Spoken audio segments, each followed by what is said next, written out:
पहला प्रश्न, वेदांत तथा अष्टावक्र गीता जैसे ग्रंथों द्वारा स्वाध्याय करके यह जाना कि जो पाने योग्य है वह पाया हुआ ही है, उसके लिए प्रयास करना भटकन। इस निष्ठा को गहन भी किया तो भी आत्मज्ञान क्यों नहीं हुआ? कृपया मार्गदर्शन करें।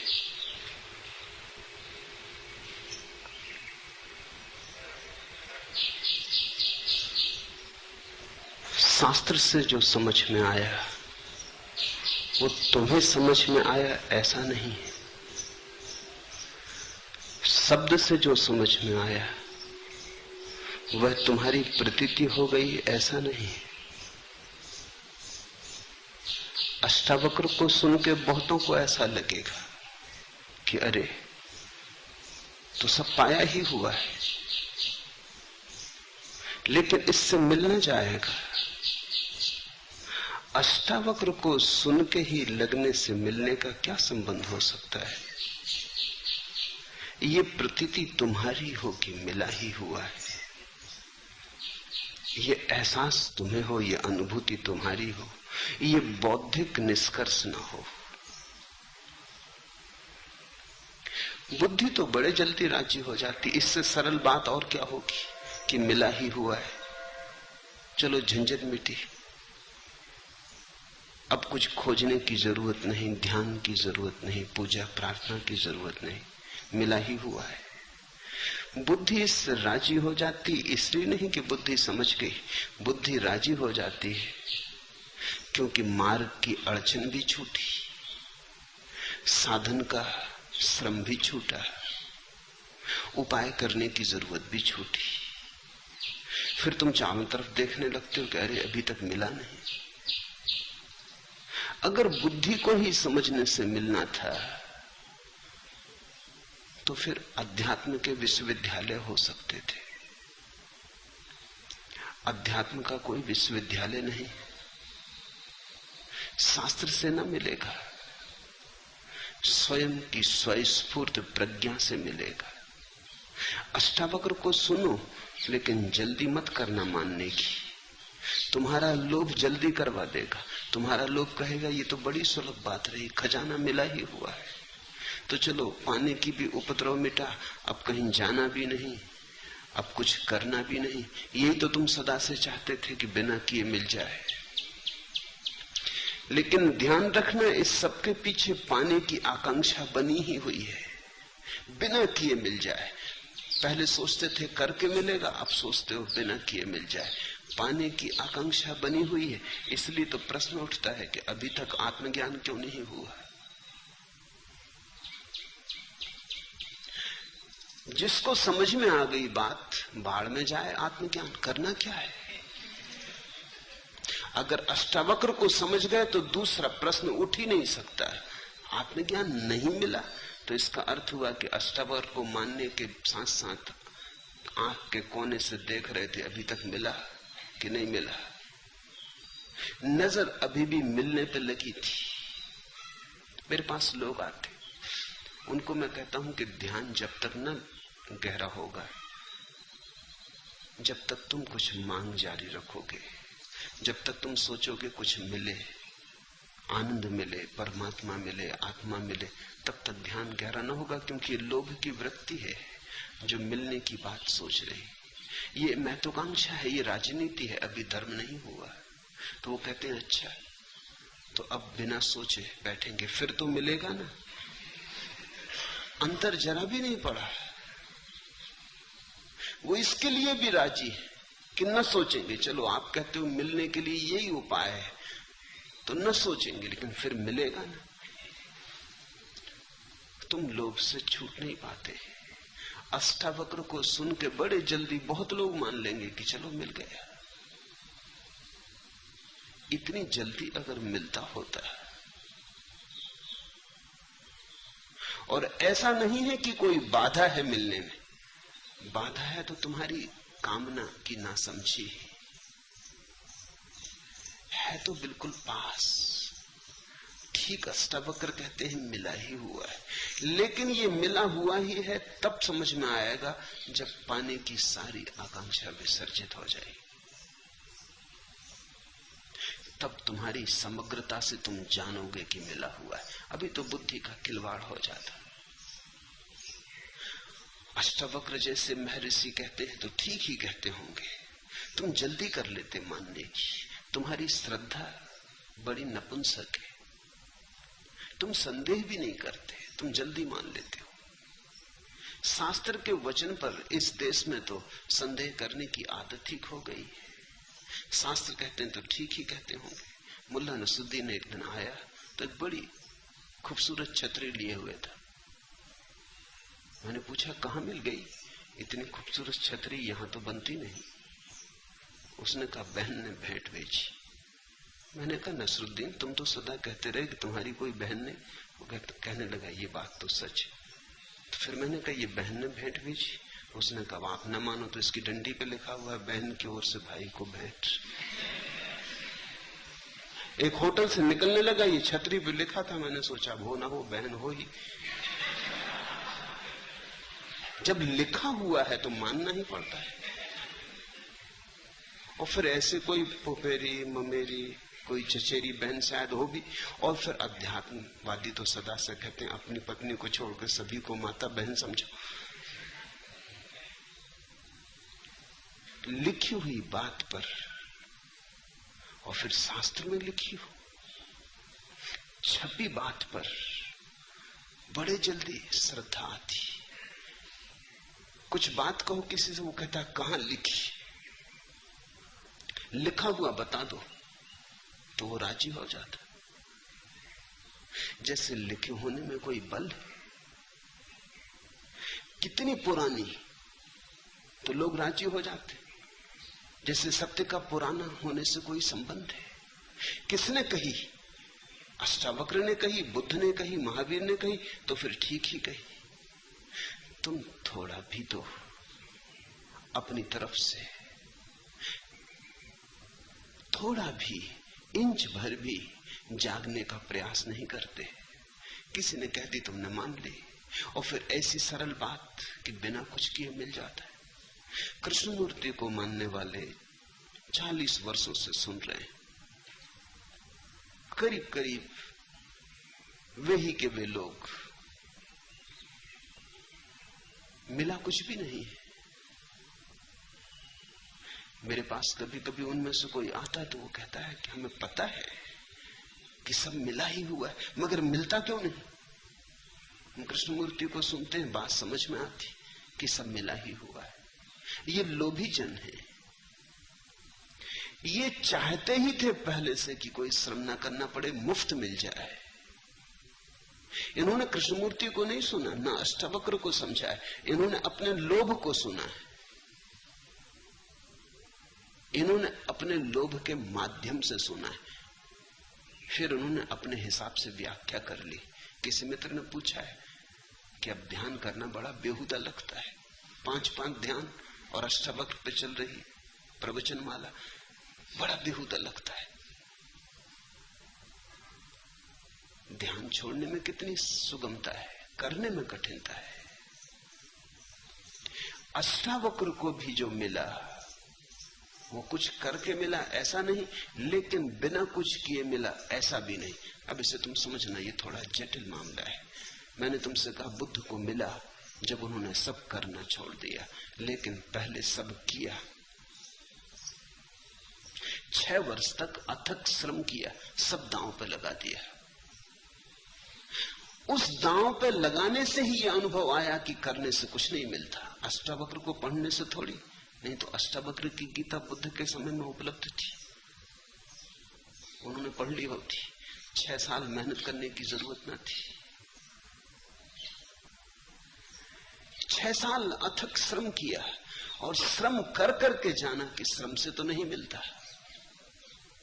रत्ती रेखा भी न बची भीतर के श्रम करने से मिल सकता है, ऐसी कोई वासना भी न बची भीतर, करके देख लिया नहीं मिलता। ये इतना प्रगाढ़ हो गया कि एक दिन इसी प्रगाढ़ता में करना छूट गया, तभी मिल गया। तो मैं तुमसे ये कहना चाहता हूं कि न करने की अवस्था आएगी जब तुम सब कर चुके होगे। जल्दबाजी मत करना, अन्यथा थोड़ा बहुत ध्यान कर रहे हो वो भी छूट जाएगा। थोड़ी बहुत पूजा प्रार्थना में लगे हो वो भी छूट जाएगी। अष्टावक्र तो दूर रहे, तुम जो हो थोड़े बहुत चल रहे थे इसी यात्रा पर, वो भी बंद हो जाएगा। इसके पहले कि कोई रुके, समग्र रूप से दौड़ लेना जरूरी, तो ही दौड़ने से नहीं मिलता, ये बोध प्रगाढ़ होता है। छूटता है एक दिन श्रम, लेकिन केवल बुद्धि के समझने से नहीं, तुम्हारा रोआ रोआ, तुम्हारा कण कण समझ लेता है कि व्यर्थ है, उसी घड़ी मिल जाता है। ठीक कहते हैं अष्टावक्र के अनुष्ठान बंधन है, लेकिन जो अनुष्ठान करेगा उसको ही पता चलेगा। मैं तुमसे कह रहा हूं क्योंकि अनुष्ठान किया और पाया कि बंधन है। मैं तुमसे कह रहा हूं क्योंकि साधन किए और पाया कि कोई साधन साध्य तक नहीं पहुंचाते। ध्यान कर कर के पाया कि कोई ध्यान समाधि तक नहीं लाता। लेकिन जब ऐसा करके तुम पाते हो कि कोई ध्यान समाधि तक नहीं लाता, ऐसी तुम्हारी गहन होती अनुभूति एक दिन उस जगह आ जाती, 100 डिग्री पर उबलती, तुम सब दांव पर लगा देते हो, कुछ बचाते नहीं, अपने को पूरा झोंक देते हो आग में। श्रम परिपूर्ण हो जाता है, तपश्चर्या पूरी हो जाती है, साधन पूरा हो जाता है। अब तुमसे कोई अस्तित्व ये मांग नहीं कर सकता कि तुमने कुछ भी बचाया था, सब लगा दिया। उस दिन उस प्रगाढ़ता में, उस प्रज्वलित चित्त की दशा में अचानक सब भस्मीभूत हो जाता है। सब साधन, सब अनुष्ठान, सब ध्यान, सब तप त्याग, अचानक तुम जाग के पाते हो कि अरे ये तो मिला ही था जिसे मैं खोज रहा था।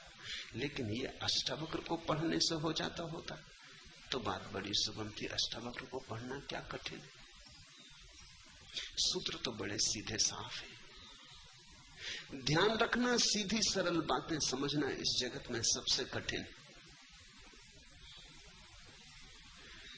और कठिनाई तुम्हारे भीतर से आती। तुम चाहते ही थे कि कुछ ना करना पड़े, ध्यान बहुत मुश्किल से लोग करने को राजी होते। अब ये कसौटी है अष्टावक्र की गीता। अष्टावक्र को सुन के भी जो ध्यान करते रहेंगे वही समझे, जो अष्टावक्र को सुन के ध्यान छोड़ देंगे, अष्टावक्र को तो समझे ही नहीं, ध्यान भी गया। अनुष्ठान करके ही पता चलेगा, अनुष्ठान बंधन। ये तो आखिरी दशा है अनुष्ठान करने की, इससे तुम जल्दबाजी मत कर लेना। वेदांत और अष्टावक्र जैसे ग्रंथों द्वारा स्वाध्याय करके ये जाना, स्वाध्याय करके कहीं किसी ने जाना, पठन पाठन करके किसी ने जाना, शास्त्र शब्दों को सीख लेने से किसी ने जाना, ये जानना नहीं है, ये जानकारी है। जानकारी हुई कहो कि जो पाने योग्य है वो पाया ही हुआ है। अगर जान ही लिया तो बात खत्म हो गई, सूचना मिली, गुदगुदी उठी, लोभ में अंकुर हुआ। लोभ ने कहा अरे हम नाहक मेहनत करते थे, ये अष्टावक्र कहते हैं बिना किए तो चलो बिना किए बैठ जाए, तो तुम बिना किए बैठ गए। थोड़ी देर में तुम देखने लगे अभी तक घटी नहीं घटना, देर लग रही, बात क्या। और अष्टावक्र कहते हैं अभी तुम घड़ी पर नजर लगाए बैठे हो, 5 सेकंड निकल गए, 5 मिनट निकल गए, 1 घंटा भी बीता जा रहा है। और अष्टावक्र कहते हैं तत्क्षण, इसी वक्त, एक क्षण की भी विदा होने की जरूरत नहीं। फिर तुम कहने लगे झूठ ही कहते होंगे, श्रद्धा टूट गई। जाना नहीं, जानकारी हुई। जानकारी और जानने के फर्क को सदा याद रखना। जानकारी अर्थात उधार, किसी और ने जाना, उससे सुनकर तुम्हें जानकारी हुई, इन्फॉर्मेशन, जानकारी। जानना तो अनुभव है, तुम्हारे अतिरिक्त कोई तुम्हारे लिए जान नहीं सकता। ये उधार नहीं हो सकता। मैं जान लूं इससे तुम्हारे जानने की थोड़ी घटना घटेगी। मेरा जानना मेरा होगा, तुम्हारा जानना तुम्हारा होगा। हाँ, अगर मेरे शब्दों को तुमने संग्रह कर लिया तो वो जानकारी। जानकारी से आदमी पंडित बनता है, प्रज्ञावान नहीं।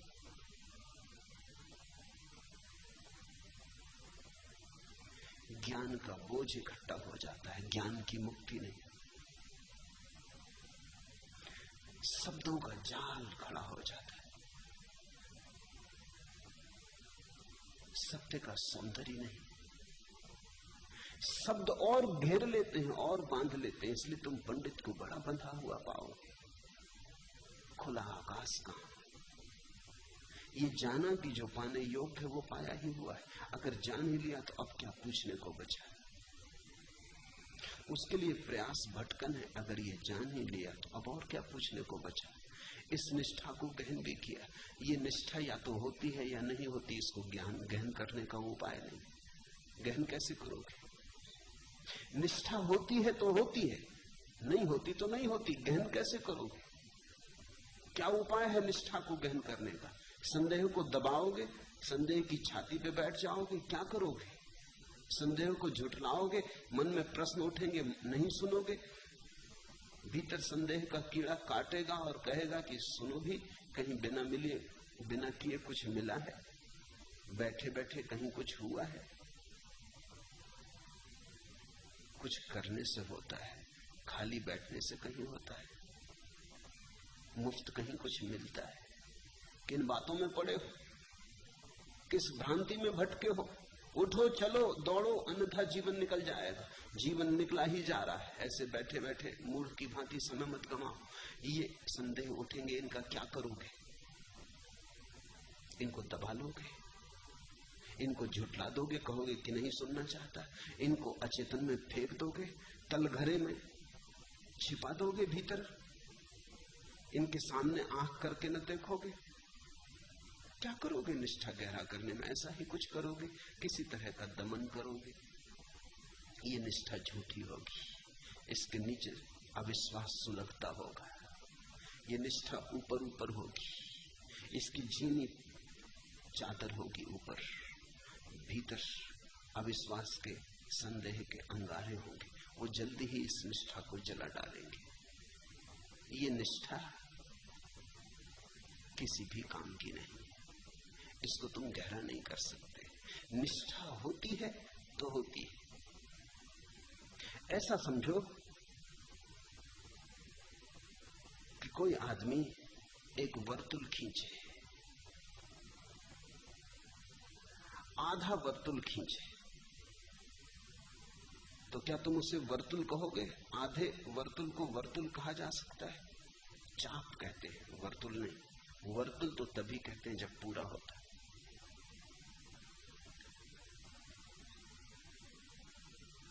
अधूरे वर्तुल का नाम वर्तुल नहीं है। अधूरी श्रद्धा का नाम श्रद्धा नहीं है, क्योंकि अधूरी श्रद्धा का अर्थ हुआ कि अधूरा अभी अविश्वास भी खड़ा है। वो जो आधी जगह खाली है वहां कौन होगा? वहां संदेह होगा। संदेह के साथ श्रद्धा चल ही नहीं सकती। ये तो ऐसा हुआ कि एक पैर पूरब जा रहा, एक पैर पश्चिम जा रहा, तुम कहीं पहुंचोगे नहीं। ये तो ऐसा हुआ कि तुम दो नावों पे सवार है, एक इस किनारे की आ रही, एक उस किनारे जा रही, तुम पहुंचोगे कहां? संदेह की यात्रा अलग, श्रद्धा की यात्रा अलग, तुम दो नावों पे सवार हो। अधूरी श्रद्धा का क्या अर्थ? अधूरी निष्ठा का क्या अर्थ? कि आधा अविश्वास, आधा संदेह भी मौजूद है। श्रद्धा होती तो पूरी, नहीं होती तो नहीं होती। और एक और मजे की बात ध्यान रखना, इस जगत में जब भी श्रेष्ठ को निकृष्ट से मिलाओगे तो निकृष्ट कुछ भी नहीं खोता, श्रेष्ठ का कुछ खो जाता है।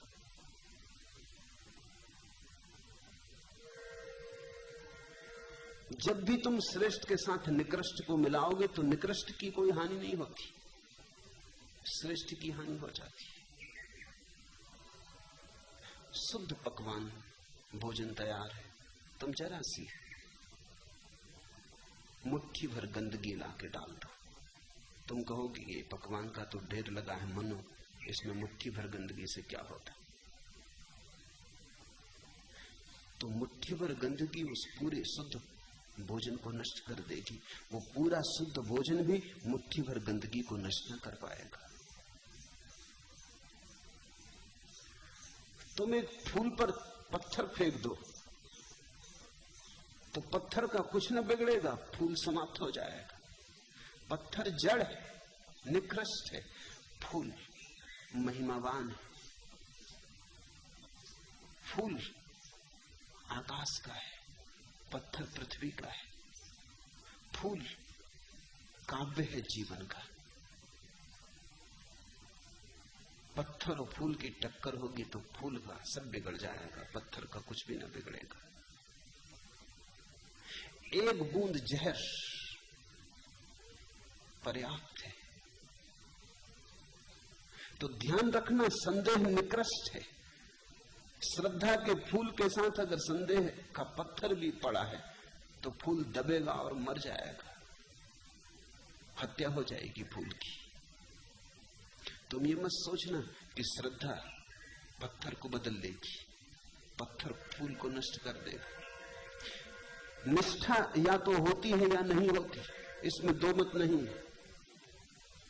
होती है तो सारे जीवन को घेर लेती है, रोए रोए को व्याप्त कर लेती है। निष्ठा व्यापक है फिर, पर ऐसी निष्ठा शास्त्र से नहीं मिलती, न मिल सकती।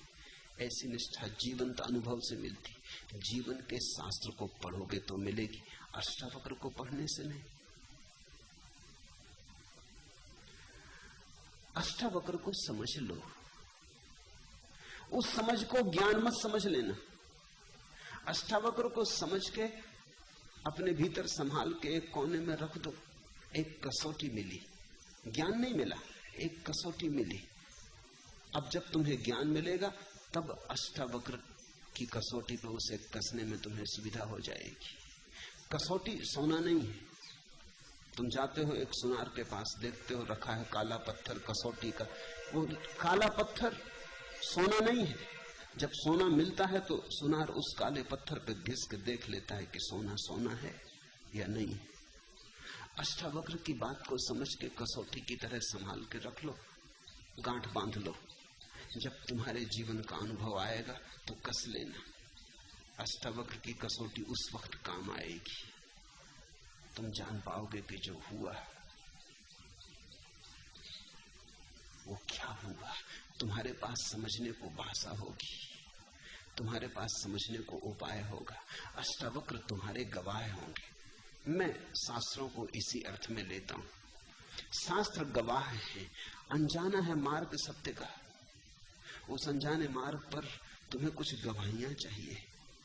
तुम जब पहली दफे स्वयं सत्य के सामने आओगे, सत्य इतना विराट होगा तुम कपोगे, समझ ना पाओगे, तुम जड़मूल से कब जाओगे। बहुत डर है कि तुम पागल हो जाओ।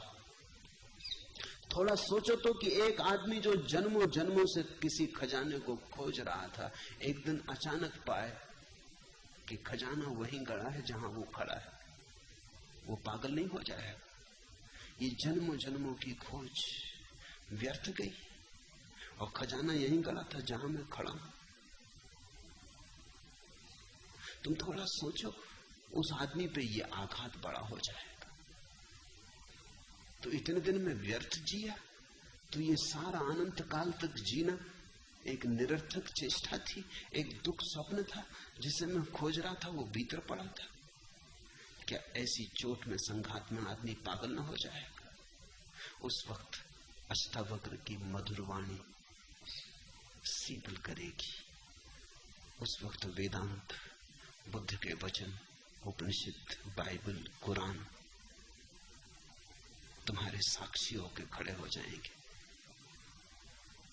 उनकी उपस्थिति में जो नया तुम्हें घट रहा है, तुम उसे समझने में सफल हो पाओगे, अन्यथा अकेले में बड़ी मुश्किल हो जाएगी। शास्त्रों पर मैं बोल रहा हूं इसलिए नहीं कि शास्त्रों को सुन के तुम ज्ञानी हो जाओगे, इसलिए बोल रहा हूं कि ध्यान के मार्ग पर चले हो, आज नहीं कल घटना घटेगी, घटनी ही चाहिए। जब घटना घटे तो ऐसा न हो कि सोना सामने हो और तुम समझ भी ना पाओ। कसौटी तुम्हें दे रहा हूं, इन कसौटियों पे कस लेना। अष्टावक्र शुद्धतम कसौटी है। अष्टावक्र पर निष्ठा नहीं करनी है, अष्टावक्र की कसौटी का उपयोग करना है स्वयं के अनुभव पर। अष्टावक्र को गवाही बनाना है। जीसस ने कहा है अपने शिष्यों से कि जब तुम पहुंचोगे मैं तुम्हारा गवाह रहूंगा। शिष्य को तो फिर भी गलत समझे। शिष्य तो समझे कि हम जब मरेंगे और परमात्मा के स्वर्ग में पहुंचेंगे तो जीसस हमारी गवाही देंगे कि ये मेरे शिष्य हैं, इन्हें भीतर आने दो, ये अपने वाले ईसाई, इनके साथ थोड़ी विशेष अनुकंपा करो, इन पर प्रसाद ज्यादा हो। लेकिन जीसस का मतलब बहुत और था। जीसस ने कहा कि जब तुम पहुंचोगे मैं तुम्हारी गवाही होऊंगा। इसका ये मतलब नहीं कि जीसस वहां खड़े होंगे, लेकिन जीसस ने जो कहा है वो कसौटी की तरह पड़ा रहेगा।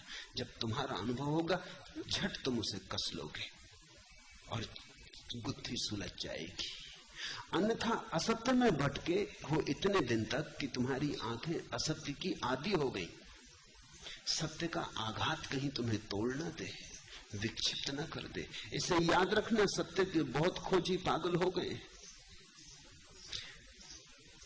सत्य के बहुत खोजी ठीक उस दशा के करीब जब परमहंस होने को होते हैं तभी पागल हो जाते हैं, विक्षिप्त हो जाते हैं, क्योंकि घटना इतनी बड़ी है, अविश्वसनीय है, भरोसे योग्य नहीं है। जैसे पूरा आकाश टूट पड़े तुम पर, छोटा तुम्हारा पात्र है और विराट तुम्हारे पात्र पर बरस जाए,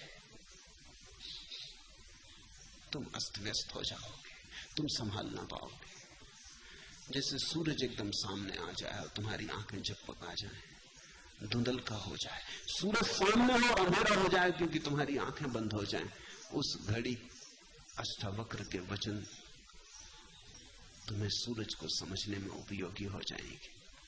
उस समय तुम्हारे अचेतन में पड़ी अष्टावक्र की वाणी तत्क्षण मुखर हो जाएगी। गूंजने लगेंगे उपनिषद के वचन, गूंजने लगेगी गीता, गूंजने लगेगा कुरान, उठने लगेंगी आयतें। उनकी गंध तुम्हें आश्वस्त करेगी कि तुम घर आ गए हो, घबराने की कोई बात नहीं, ये विराट हो तुम। अष्टावक्र कहते हैं तू व्यापक है, तू विराट है, तू विभु है, तू कर्म शून्य है, तू शुद्ध बुद्ध, तू सिर्फ ब्रह्म स्वरूप है। ये वचन उस क्षण व्याख्या बनेगी। इन पर निष्ठा करने मात्र से, इनको पकड़ लेने मात्र से तुम कहीं भी पहुंचोगे नहीं।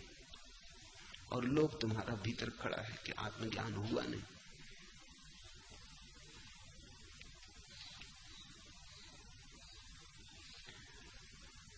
वासना को बांधने को तुमड़ी जो स्वरतार बिछाती है, आह उसी में कैसी एकांत निबड़ वासना थरथराती।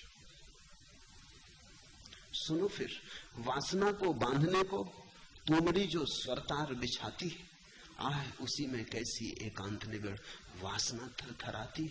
तभी तो सांप की कुंडली हिलती नहीं, फंडोलता है। तुम वासना से मुक्त भी होना चाहते हो तो भी तुम वासना का ही जाल बिछाते हो।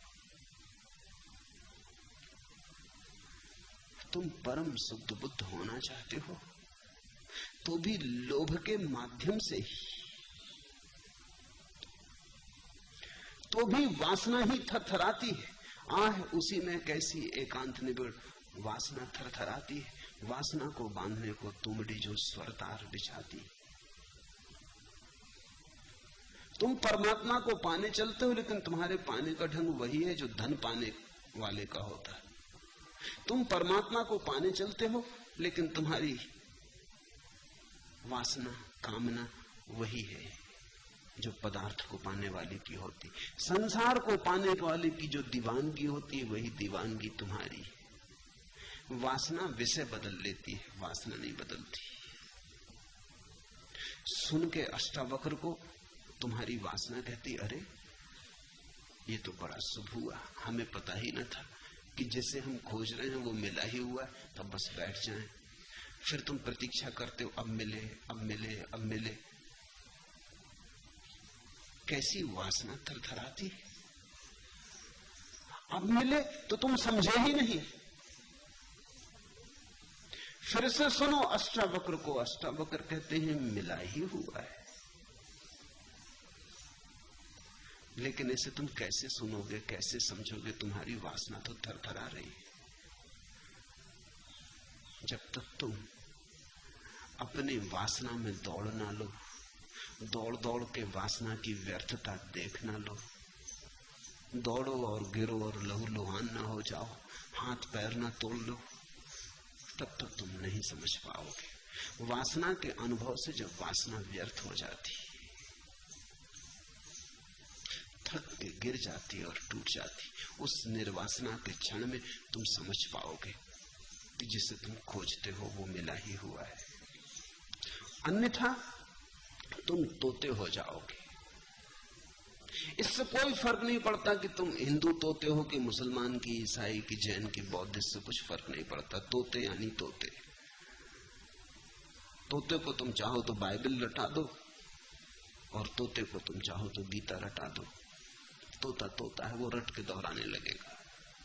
मंदिर के भीतर वे सब धुले पुछे, उघड़े अवलिप्त, खुले गले से मुखर स्वरों में अति प्रगल्भ गाते जाते थे राम नाम। भीतर सब गूंगे बहरे अर्थहीन जलपक, निर्बोध अयायने नाटे, बाहर पर बाहर जितने बच्चे उतने ही बड़ बोले। मंदिरों में देखो, मंदिर के भीतर वे सब धुले पुछे, उघड़े अवलिप्त। कैसे लोग निर्दोष मालूम पड़ते हैं मंदिर में। उन्हीं शक्लों को बाजार में देखो, उन्हीं को मंदिर में देखो। मंदिर में उनका आवरण भिन्न मालूम होता है। खुले गले से मुखर स्वरों से अति प्रगल्भ गाते जाते थे राम नाम। देखा तुमने माला लिए किसी को राम नाम जपते, राम चदरिया ओढ़े, चंदन तिलक लगाए, कैसी शुभ्र लगती प्रतिमा। इन्हीं सज्जन को बाजार में देखो, भीड़ भाड़ में देखो, पहचान भी ना पाओगे। लोगों के चेहरे अलग अलग हैं। बाजार में एक चेहरा ओढ़ लेते हैं, मंदिर में एक चेहरा ओढ़ लेते हैं।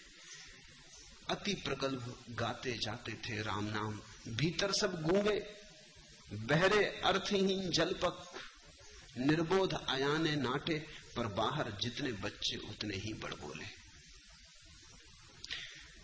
जानकारी तुम्हें तोता बना सकती, बड़ बोला बना सकती। जानकारी तुम्हें धार्मिक होने की भ्रांति दे सकती, धोखा दे सकती, लेकिन ज्ञान उसे मत मान लेना। और जानकारी के आधार पर तुम जो निष्ठा संभालोगे, वो निष्ठा संदेह के ऊपर बैठी होगी, संदेह के कंधे पर सवार होगी। वो निष्ठा कहीं सत्य के द्वार तक ले जाने वाली नहीं। उस निष्ठा पर बहुत भरोसा मत कर। वो निष्ठा दो कौड़ी की है। निष्ठा आनी चाहिए स्वानुभव से, निष्ठा आनी चाहिए शुद्ध निर्विकार स्वयं की ध्यान अवस्था से।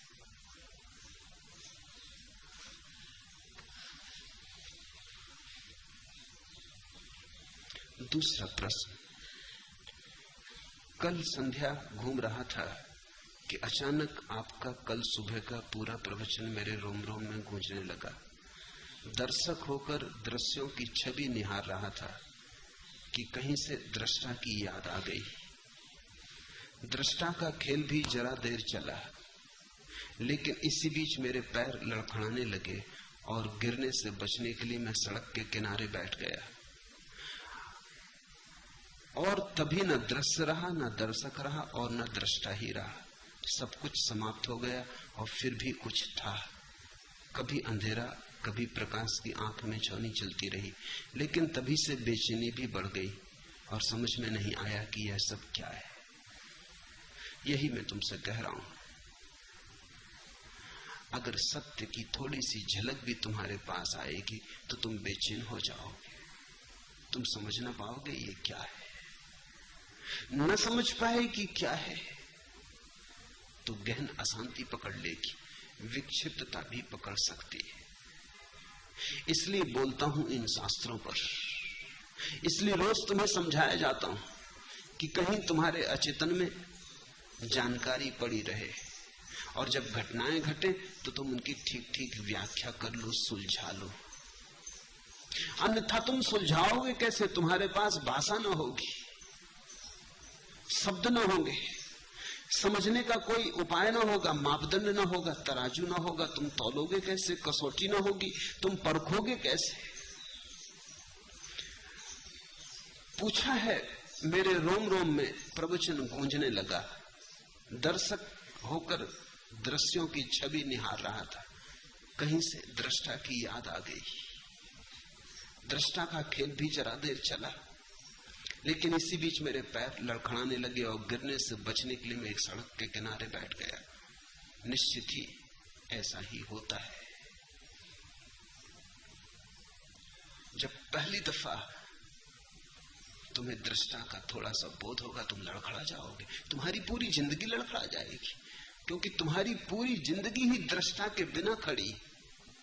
ये नई घटना सब अस्त व्यस्त कर देगी। जैसे अंधे आदमी की अचानक आंख खुल जाए, थोड़ा सोचो वो चल पाएगा रास्ते पर, तो लड़खड़ा जाएगा।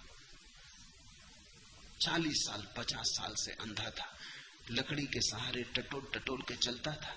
अंधे में चलने की धीरे धीरे क्षमता आ गई थी, अंधेपन के साथ ही कुशल हो गया था, आवाजें समझ लेता था, रास्तों के मोड़ पहचान में आ गए थे, कान के द्वारा आंख का काम लेना सीख गया था। 50 साल से सब ठीक व्यवस्थित हो गया था। एक जिंदगी है अंधे की, तुम उसकी कल्पना भी नहीं कर सकते। प्रकाश विहीन, रंग विहीन, रूप विहीन, आकार विहीन, सिर्फ ध्वनि के माध्यम पर टिकी। उसकी एक ही भाषा है, ध्वनि। तो उसी के आधार पर उसने अपना सारा जीवन संरचित कर लिया था। आज अचानक सुबह वो जा रहा है बाजार, उसकी अचानक आंख खुल जाए, थोड़ा सोचो क्या होगा। उसका सारा संसार झरझरा के गिर पड़ेगा, उसकी ध्वनि का सारा लोक एकदम अस्त व्यस्त हो जाएगा। ये घटना इतनी बड़ी होगी, आंख का खुलना, लोगों के चेहरे दिखाई पड़ने, रंग दिखाई पड़ने, सूरज की किरणें, धूप छांव, ये भीड़ भाड़, इतने लोग, बसें, कारें, साइकिलें, वो एकदम घबरा जाएगा। ये इतना बड़ा आघात होगा उसके ऊपर कि उसकी छोटी सी दुनिया जो ध्वनि के सहारे बनी थी, वो कहीं दब जाएगी, पिछड़ जाएगी, मर जाएगी, कुचल जाएगी। वो वहीं थरथरा के बैठ जाएगा,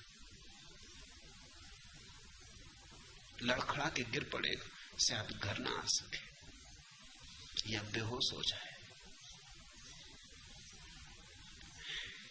और ये उदाहरण कुछ भी नहीं। जब तुम्हारे जीवन में दृष्टा का प्रवेश होगा, एक किरण भी दृष्टा की आएगी, तो ये उदाहरण कुछ भी नहीं है, वो घटना और भी बड़ी है। भीतर की आंख खुल रही है,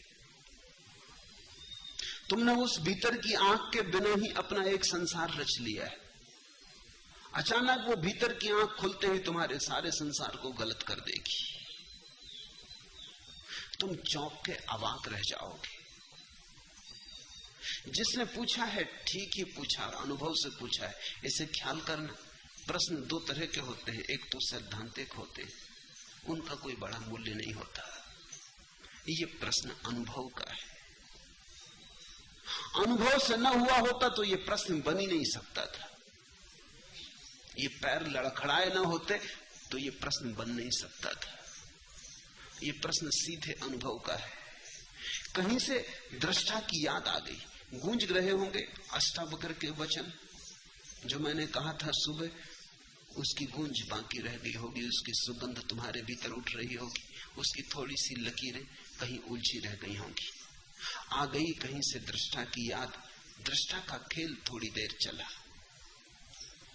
शायद क्षण भर ही चला हो। वो क्षण भी बहुत लंबा मालूम होता है जब खेल दृष्टा का चलता है, क्योंकि दृष्टा समयातीत है। यहां घड़ी में क्षण बीतता है, वहां दृष्टा होने में ऐसा लग सकता है कि सदियां बीत गई। ये घड़ी वहां काम नहीं आती। ये घड़ी भीतर की आंख के लिए नहीं बनी। थोड़ी देर खेल चला, लेकिन इसी बीच मेरे पैर लड़खड़ाने लगे, जिनसे बचने के लिए मैं सड़क के किनारे बैठ गया। ये लड़खड़ाहट बताती है कि घटना घटी। प्रश्न पूछने वाले ने सुन के प्रश्न नहीं पूछा है, पढ़ के प्रश्न नहीं पूछा है, कुछ घटा। और तभी न दृश्य रहा, न दर्शक रहा, न दृष्टा रहा। उस लड़खड़ाहट में सब बिखर गया, सब खो गया। ऐसी घड़ी में ही कभी विक्षिप्तता आ सकती है, अगर धीरे धीरे अभ्यास न हो। अगर रत्ती रत्ती हम इसको आत्मसात न करते चले और ये एकदम से फूट पड़े तो विस्फोट हो सकता है। सब कुछ समाप्त हो गया और फिर भी कुछ था, निश्चित कुछ था। वस्तुतः पहली दफा सब कुछ था। तुम्हारा सब कुछ समाप्त हो गया। तुमने जो बना ली थी अपनी छोटी सी घास फूस की कुटिया, वो गिर गई। आकाश था, चांद तारे थे, परमात्मा ही बचा। तुमने जो बना ली थी सीमाएं रेखाएं, वो खो गई। निरभ्र आकाश बचा। तुमने जो छोटे से में रहने का अभ्यास कर लिया था, वो लड़खड़ा गया। उसी के लड़खड़ाहट में तुम भी घबरा के किनारे बैठ गए। निश्चित कुछ था, लेकिन जिसको यह अनुभव हुआ अवाक कर गया। वो पकड़ नहीं पाया क्या था, कौन था। तुम्हें ख्याल है, कभी कभी ऐसा होता, सुबह अचानक कोई तुम्हें जगा दे। जब तुम गहरी नींद में सोए थे, 5 बजे हो, तुम गहरी नींद में थे, रात की सबसे गहरी घड़ी थी, कोई अचानक जगा दे, कोई शोरगुल हो जाए, रास्ते पर कोई बम फूट जाए, कोई कार टकरा जाए द्वार पर, कोई शोरगुल हो जाए, तुम अचानक से जग जाओ। अचानक नींद से एकदम होश में आ जाओ। नींद की गहराई से तीर की तरह आ जाओ। साधारणतः हम जब आते हैं नींद की गहराई से तो धीरे धीरे आते हैं। पहले गहरी नींद छूटती है, फिर धीरे धीरे सपने तैरना शुरू होते, फिर सपनों में हम थोड़ी देर रहते हैं। इसलिए तुम्हें सुबह के सपने याद रहते हैं, रात के सपने तुम्हें याद नहीं रहते, क्योंकि सुबह के सपने बहुत हल्के होते और नींद और जागरण के ठीक मध्य में होते।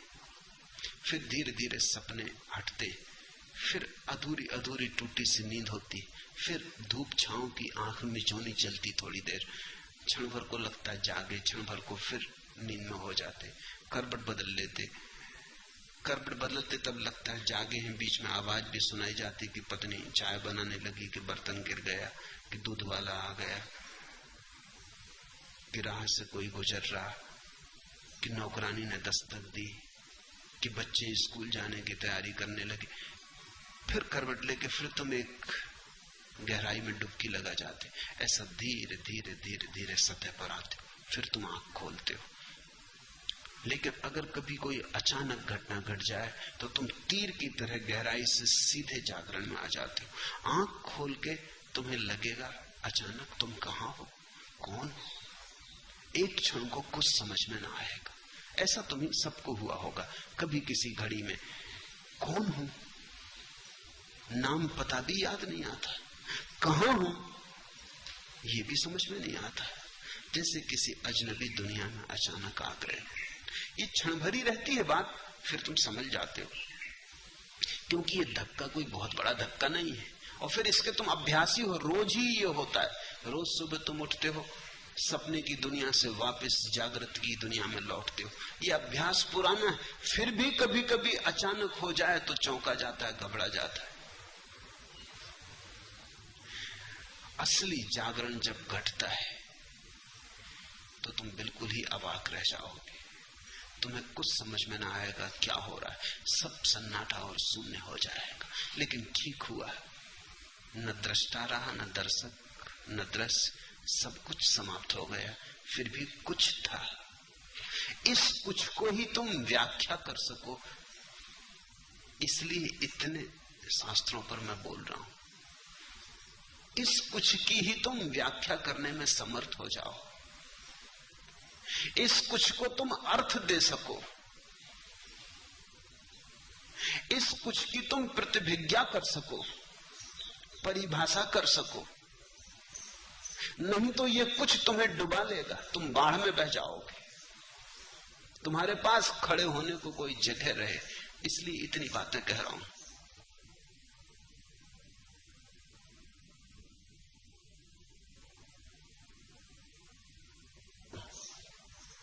सब कुछ समाप्त हो गया, फिर भी कुछ था, कभी अंधेरा कभी प्रकाश की आंख में चौनी चलती रही। लेकिन तभी से बेचैनी बढ़ गई है और समझ में नहीं आता कि यह सब क्या था। जो मैं कहता हूं उसे संभाले जाओ, उसकी मंजूसा बनाओ, उसे ज्ञान मत समझना, जानकारी ही समझना, समझ पूर्वक उसकी मंजूसा बनाओ। फिर धीरे धीरे तुम पाओगे, जब जब अनुभव घटेगा, जो अनुभव घटेगा उस अनुभव को सुस्पष्ट सुविश्लिष्ट कर देने वाले मेरे शब्द तुम्हारे अचेतन से उठ के खड़े हो जाएंगे। मैं तुम्हारा साक्षी बन जाऊंगा, मैं तुम्हारा गवाह हूं। लेकिन अगर सुनते वक्त तुम मेरे साथ विवाद कर रहे हो तो फिर मैं तुम्हारा गवाह न बन सकूंगा। अगर सुनते वक्त तुम मुझसे किसी तरह का आंतरिक संघर्ष कर रहे हो, तर्क कर रहे हो, अगर सुनते वक्त तुम मुझे सहानुभूति प्रेम से नहीं सुन रहे हो, विवाद कर रहे हो, तो मैं तुम्हारा गवाह न बन सकूंगा। क्योंकि फिर तुम जो अपनी मंजूसा में रखोगे वो मेरा नहीं होगा, तुम्हारा ही होगा।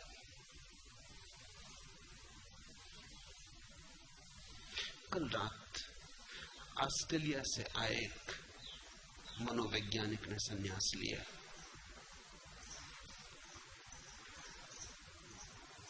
उस मनोवैज्ञानिक को मैंने कहा कि तुम संन्यास ना लो तो भी तुम्हारा स्वागत है, लेकिन तब तुम मेरे अतिथि ना रहोगे।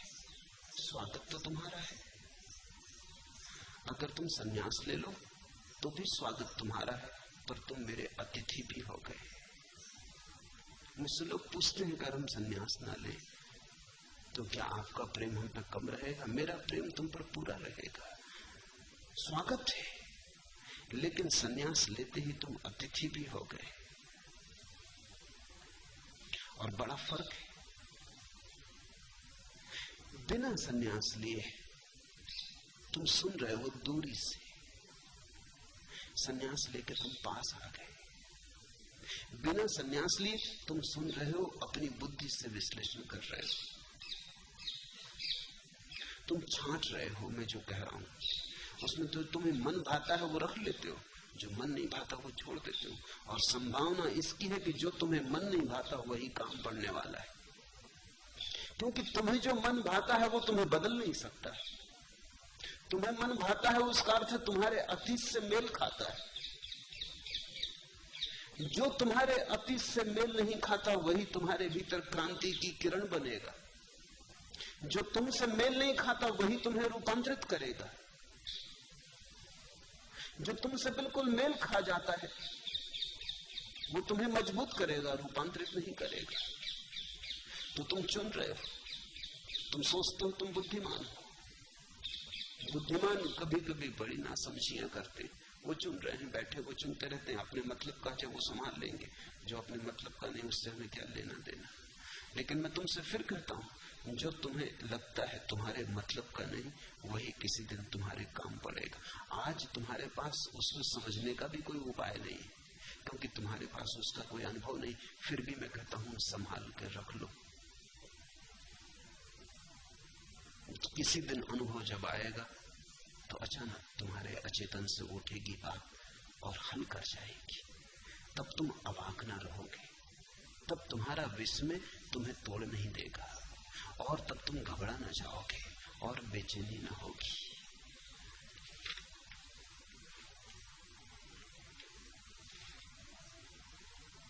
ऊपर ही ऊपर जो हवा ने गाया, देवदारू ने दोहराया, जो हिम चोटियों पर झलका, जो सांझ के आकाश से छलका, वह किसने पाया?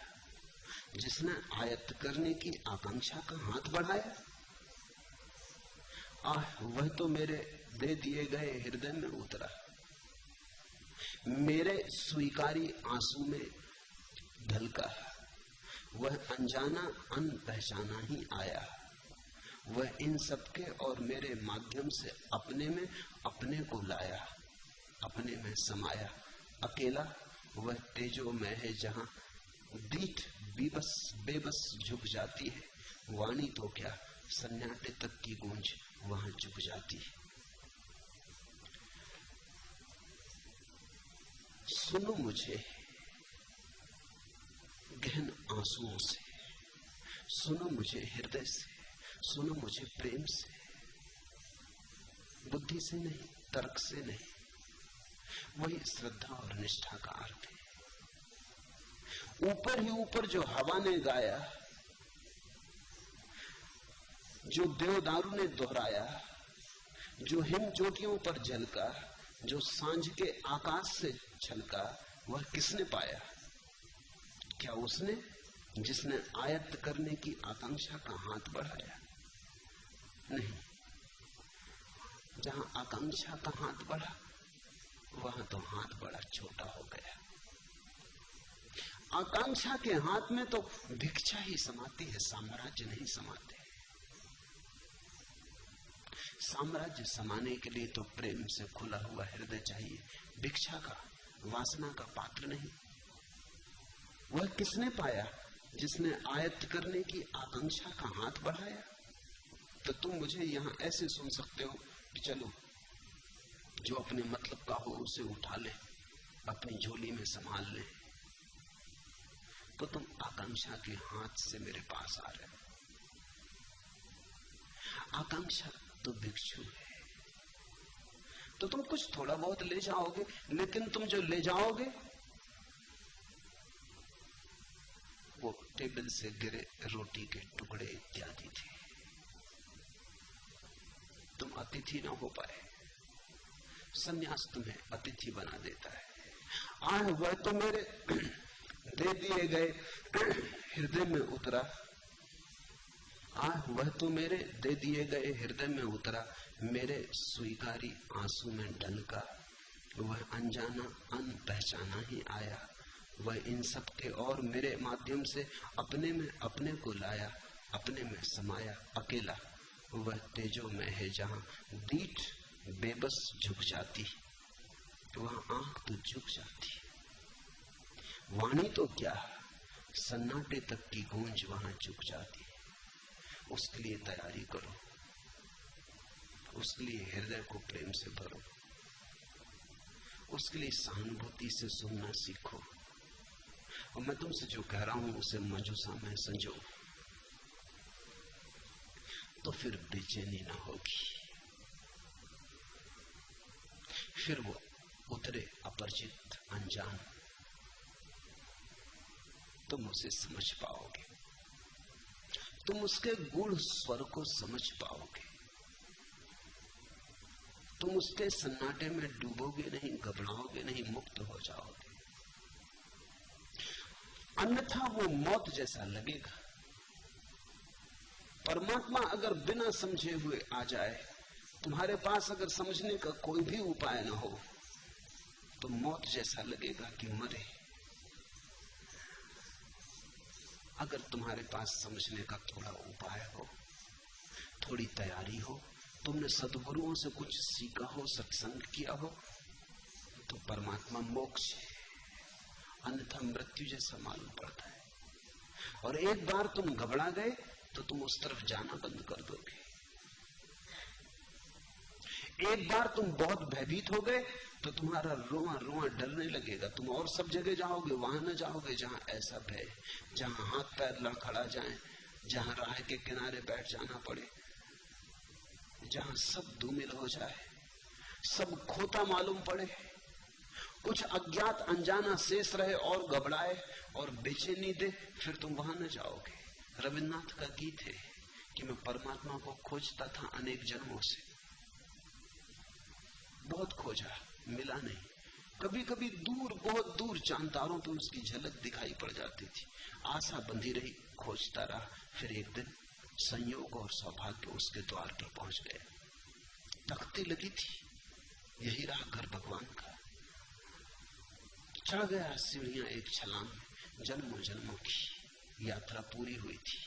अहोभाग्य, हाथ में सांकल लेकर बजाने को ही था कि तब एक भय पकड़ा कि अगर वो मिल गया तो फिर मैं क्या करूंगा। अब तक परमात्मा को खोजना ही तो मेरा कुल कृत्य था, अब तक इसी सहारे जिया, यही थी मेरी जीवन यात्रा। तो परमात्मा अगर मिल गया तो वो तो मृत्यु हो जाएगी, फिर मेरे जीवन का क्या, फिर मेरी यात्रा कहां, फिर कहां जाना है, किसको पाना है, क्या खोजना है, फिर तो कुछ भी ना बचेगा। तो बहुत घबरा गया, छोड़ दी सांकल आहिस्ता से कि कहीं आवाज ना हो जाए, कहीं वो द्वार खोल ही न दे। जूते हाथ में ले लिए, भागा।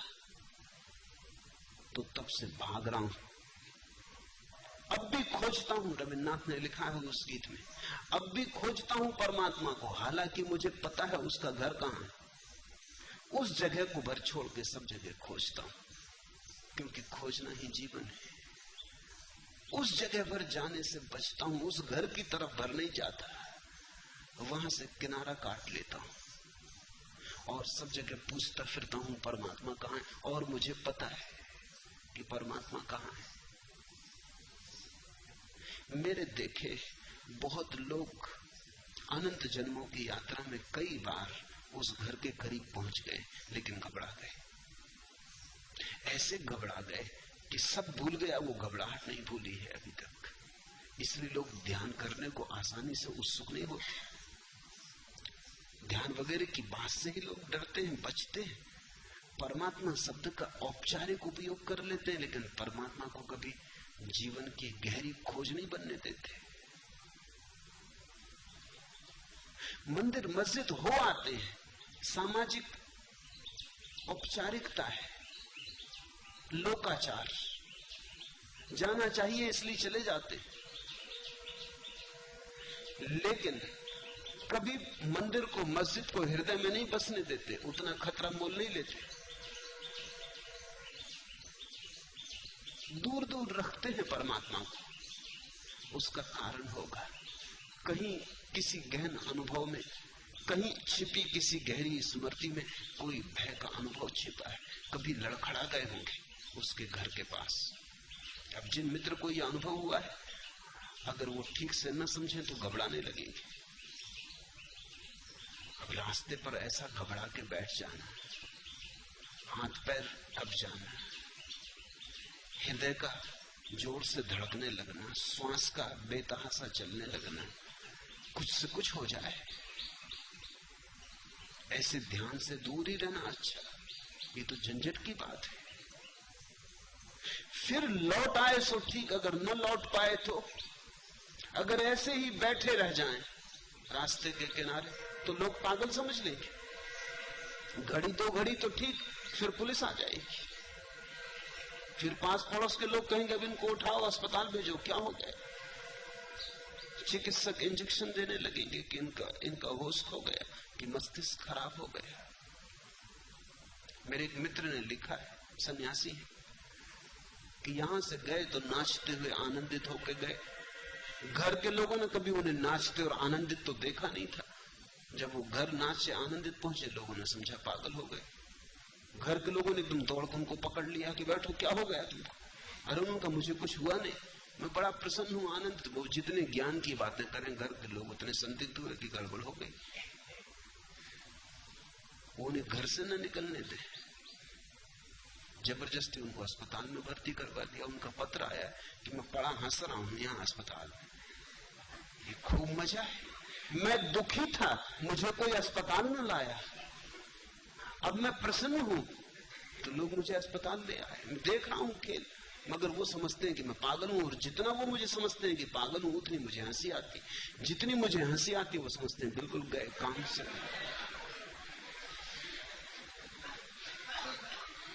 ठीक हुआ जो पूछ लिया।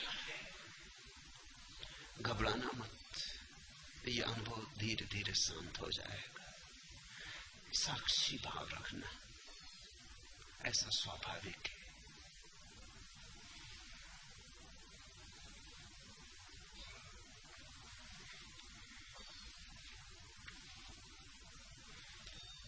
चौथा प्रश्न, हम ईश्वर अंश हैं और अविनाशी भी। कृपया बताएं कि यह अंश मूल से कब, क्यों और कैसे बिछड़ा, और अंश का मूल से पुनर्मिलन, कभी न बिछड़ने वाला मिलना संभव है या नहीं। यदि संभव है तो अंश को मूल में मिला देने की कृपा करें कि बार बार इस कोलाहल में आके भयभीत न होना पड़े। देखें फर्क, अभी एक प्रश्न था वो अनुभव का था, ये प्रश्न शास्त्रीय है। हम ईश्वर अंश हैं और अविनाशी भी, ये तुम्हें पता है? सुन लिया, पढ़ लिया, और अहंकार को तृप्ति देता है, मान भी लिया। इससे बड़े अहंकार को तृप्ति देनी और क्या बात हो सकती है? हम ईश्वर अंश हैं, ईश्वर है, ब्रह्म है, अविनाशी है। यही तो तुम चाहते हो, यही तो अहंकार की खोज है,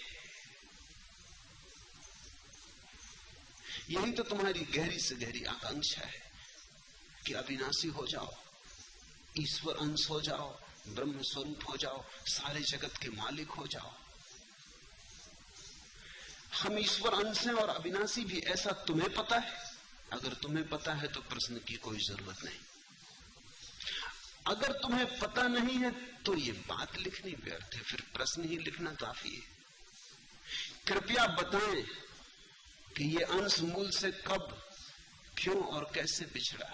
ये पांडित्य के प्रश्न है। कब, समय, तारीख, तिथि चाहिए। क्या करोगे? अगर मैं तिथि भी बता दूं उससे क्या अंतर पड़ेगा? संवत बता दूं, समय बता दूं कि ठीक सुबह 6 बजे फला फला दिन, उससे क्या फर्क पड़ेगा? उससे तुम्हारे जीवन में क्या क्रांति होगी? तुम्हें क्या मिलेगा? कब, क्यों और कैसे बिछड़ा। अगर तुम्हें पता है कि तुम ईश्वर अंश हो तो तुम्हें पता होगा कि बिछड़ा कभी भी नहीं। तुमने बिछड़ने का सपना देखा, बिछड़ा कभी भी नहीं, क्योंकि अंश बिछड़ कैसे सकता है? अंश तो अंशी के साथ ही होता है। तुम्हें याद भूल गई हो, बिछड़न नहीं हो सकती, विस्मृति हो सकती। बिछड़ने का तो उपाय ही नहीं है। हम जो हैं वही हैं, चाहे हम भूल जाएं, विस्मरण कर दें, चाहे हम याद कर लें, सारा भेद विस्मृति और स्मृति का है।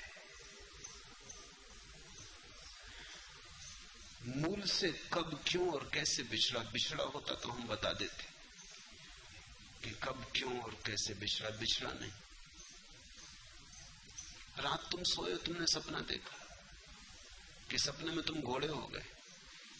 अब सुबह तुम पूछो कि हम घोड़े क्यों, कैसे, कब हुए, तो बहुत मुश्किल की बात है। क्यों घोड़े हुए? हुए ही नहीं, पहली तो बात। हो गए होते तो पूछने वाला बचता। घोड़े तो नहीं पूछते। तुम कभी हुए नहीं, सिर्फ सपना देखा। सुबह जाग के तुमने पाया कि अरे खूब सपना देखा। जब तुम सपना देख रहे थे तब भी तुम घोड़े नहीं थे, याद रखना। हालांकि तुम बिल्कुल ही लिप्त हो गए थे उस भाव में कि घोड़ा हो गया। यही तो अष्टावक्र की मूल धारणा है। अष्टावक्र कहते हैं जिस बात से भी तुम अपने मैं भाव को जोड़ लोगे वही हो जाओगे। देहाभिमान तो देह हो गए, कहा मैं देह हूं तो देह हो गए। ब्रह्माभिमान, कहा कि मैं ब्रह्म हूं तो ब्रह्म हो गए। तुम जिससे अपने मैं को जोड़ लेते हो वही हो जाते हो। सपने में तुमने घोड़े से जोड़ लिया, तुम घोड़े हो गए। अभी तुमने शरीर से जोड़ लिया तो तुम आदमी हो गए। लेकिन तुम हुए कभी भी नहीं हो तो तुम वही जो तुम हो। जस के तस, वैसे के वैसे। तुम्हारे स्वभाव में तो कहीं कोई अंतर नहीं पड़ा है। इसलिए इस तरह के प्रश्न अर्थहीन है और इस तरह के प्रश्न पूछने में समय मत कमाओ, और इस तरह के प्रश्नों के जो उत्तर देते हैं वो तुमसे भी ज्यादा ना समझे। ज़ेन फकीर बोकुजू के जीवन में उल्लेख है, एक दिन सुबह उठा और उठ के उसने अपने प्रधान शिष्य को बुलाया और कहा कि सुनो, मैंने रात एक सपना देखा, उसकी तुम व्याख्या कर सकोगे? उस शिष्य ने कहा कि रुके, मैं थोड़ा पानी ले आऊं, आप हाथ मुंह पहले धो ले। वो मटकी में पानी भर लाया और गुरु का उसने हाथ मुंह धुलवा दिया। जब वो हाथ मुंह धुला रहा था तभी दूसरा शिष्य पास से गुजरता था। गुरु ने कहा सुनो, मैंने रात एक सपना देखा, तुम उसकी व्याख्या करोगे? उसने कहा कि ठहर, एक कप चाय ले लेना, आपके लिए अच्छा रहे। वो एक कप चाय ले आए। गुरु खूब हंसने लगा। उसने कहा कि अगर तुमने व्याख्या की होती मेरे सपने की तो मार के बाहर निकाल देता। सपने की क्या व्याख्या?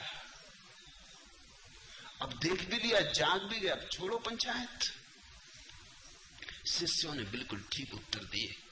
वो कसौटी थी, वो परीक्षा थी उनकी, वो परीक्षा का क्षण आ गया था। एक शिष्य पानी ले आया कि आप हाथ मुंह धो ले। सपना गया, अब मामला खत्म करें, अब और व्याख्या क्या करनी? सपना सपना था, बात खत्म हो गई, व्याख्या क्या करनी? व्याख्या सत्य की होती, सपनों की थोड़ी। झूठ की क्या व्याख्या हो सकती है? जो हो ही नहीं उसकी क्या व्याख्या हो सकती? इतना काफी है कि जान लिया सपना था, हाथ मुंह धो ले, अब बाहर आ ही जाए। जब आ ही गए, दूसरे युवक ने भी ठीक किया कि चाय ले आया कि हाथ मुंह तो धुल गया लेकिन लगता है थोड़ी नींद बाकी, आप ठीक से चाय पी लें, बिल्कुल जाग जाएं।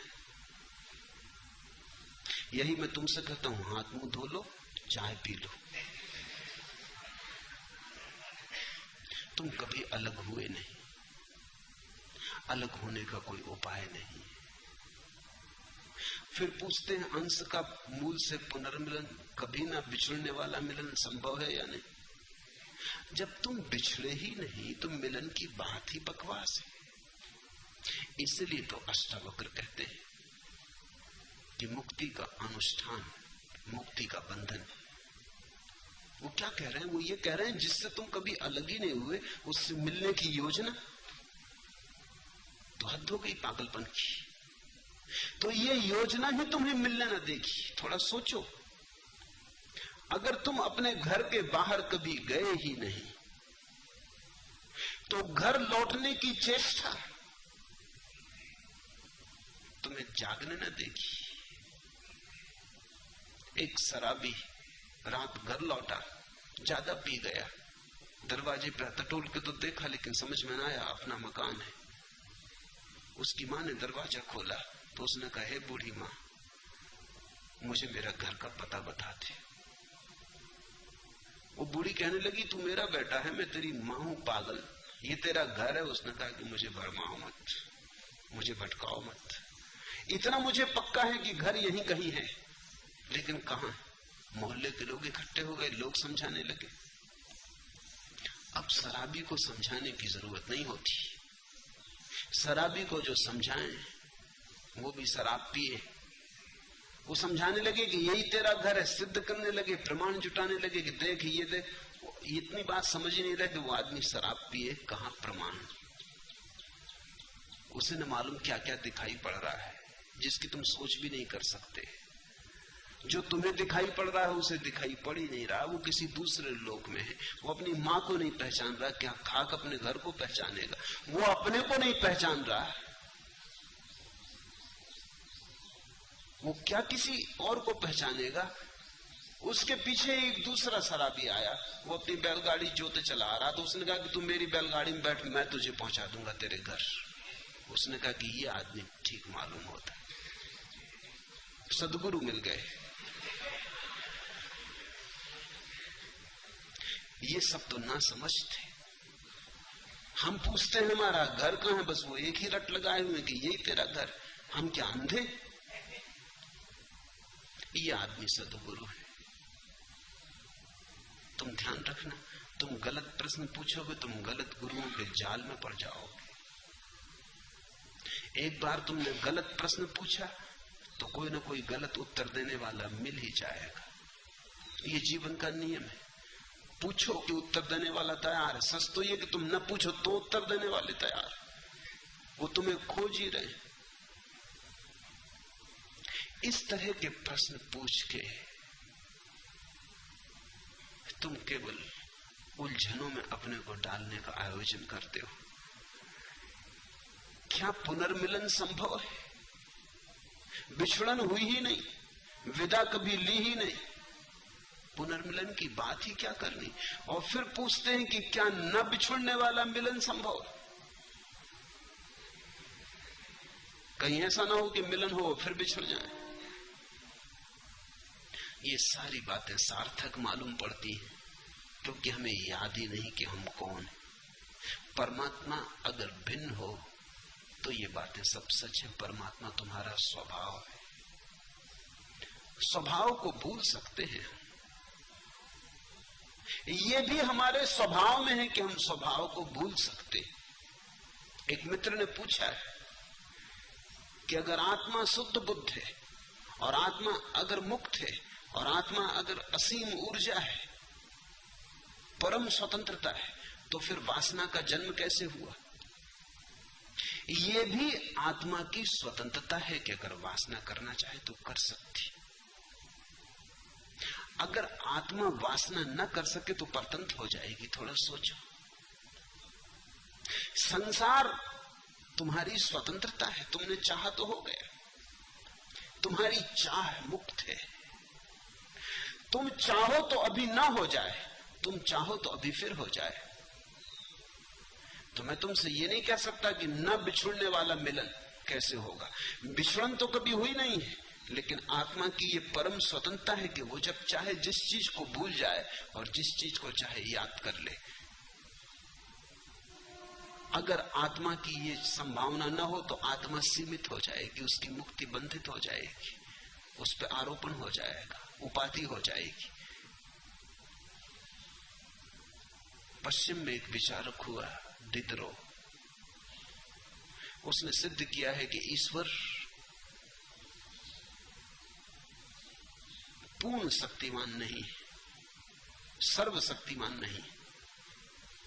उसने तर्क जो दिए हैं वो ऐसे हैं कि लगेगा कि बात ठीक कह रहा है। जैसे वो कहता है, क्या ईश्वर 2 और 2 के जोड़ से 5 बना सकता है? या तो कभी अड़चन मालूम होती कि 2 और 2 से 5 ईश्वर भी कैसे बनाएगा? तो फिर सर्वशक्तिमान कैसा? 2 और 2 4 ही होंगे। क्या ईश्वर एक त्रिकोण में 4 कोण बना सकता है? कैसे बनाएगा? 4 कोण बनाएगा तो वो त्रिकोण नहीं रहा, त्रिकोण रहेगा तो 4 कोण बन नहीं सकते उसमें, तो सीमित हो गया ईश्वर।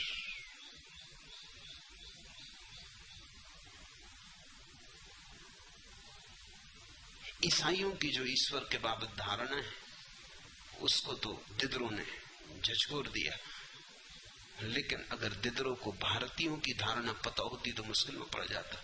वो कहते कि यही तो सारा उपद्रव है कि ईश्वर की स्वतंत्रता ऐसी को 2 2 5 बना देता, 2 2 3 बना देता। इसी को तो हम माया कहते हैं, जिसमें 2 2 5 हो जाते हैं, 2 2 3 हो जाते हैं। जब 2 2 4 हो गए, माया के बाहर हो गए। यहां त्रिकोण चतुर्भुज जैसे बैठे,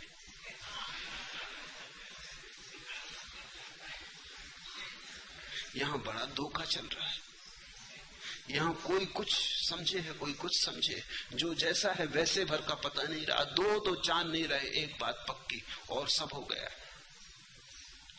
इसको ही हम माया कहते हैं। माया को हमने परमात्मा की शक्ति कहा है। तुमने कभी सोचा है इसका क्या अर्थ होता है? माया को हमने परमात्मा की शक्ति कहा है। इसका अर्थ हुआ कि अगर परमात्मा चाहे तो अपने को भ्रम देने की भी शक्ति उसमें है, नहीं तो सीमित हो जाएगा। वो परमात्मा भी क्या परमात्मा जो सपना ना देख सके, तो उतनी सीमा हो जाएगी कि सपना देखने में असमर्थ है। नहीं, परमात्मा सपना देख सकता है। तुम सपना देख रहे हो, तुम परमात्मा हो जो सपना देख रहा है। जाग सकते हो, सपना देख सकते हो, और ये क्षमता तुम्हारी है। इसलिए तुम जब चाहो तब सपना देख सकते हो और तुम जब चाहो तब जाग सकते हो। ये तुम्हारी मर्जी है कि तुम अगर जागे ही रहना चाहो तो तुम जागे ही रहोगे, तुम अगर सपने में ही रहना चाहो तुम सपना देखते रहोगे। मनुष्य की स्वतंत्रता अबाध है, आत्मा की शक्ति अबाध है। सत्य और स्वप्न आत्मा की दो धाराएं हैं, उन दो धाराओं में सब समाविष्ट है। तो तुम पूछते हो कि क्या पुनर्मिलन संभव है? पहले तो पुनर्मिलन कहो मत, पुनर्स्मरण कहो, तो तुमने ठीक शब्द उपयोग किया। फिर तुम पूछते हो कि क्या न बिछुड़ने वाला, उसकी गारंटी मैं नहीं दे सकता, क्योंकि वो तुम्हारे ऊपर निर्भर है, तुम्हारी मर्जी। तुम अगर उससे छोड़ना चाहो, भूलना चाहो, तो तुम्हें कोई भी रोक नहीं सकता। तुम उसे याद करना चाहो तो तुम्हें कोई रोक नहीं सकता है। और इससे तुम परेशान मत होना, इससे तो तुम अहोभाव मानना कि तुम्हारी स्वतंत्रता कितनी, कि तुम परमात्मा तक को भूलना चाहो तो कोई बाधा नहीं। परमात्मा जरा भी अड़चन तुम्हें देता नहीं। तुम अगर उसके विपरीत जाना चाहो तो भी कोई बाधा नहीं, वो तब भी तुम्हारे साथ है। तुम जब विपरीत जाना चाहते हो तब भी तुम्हें शक्ति दिए चला जाता है।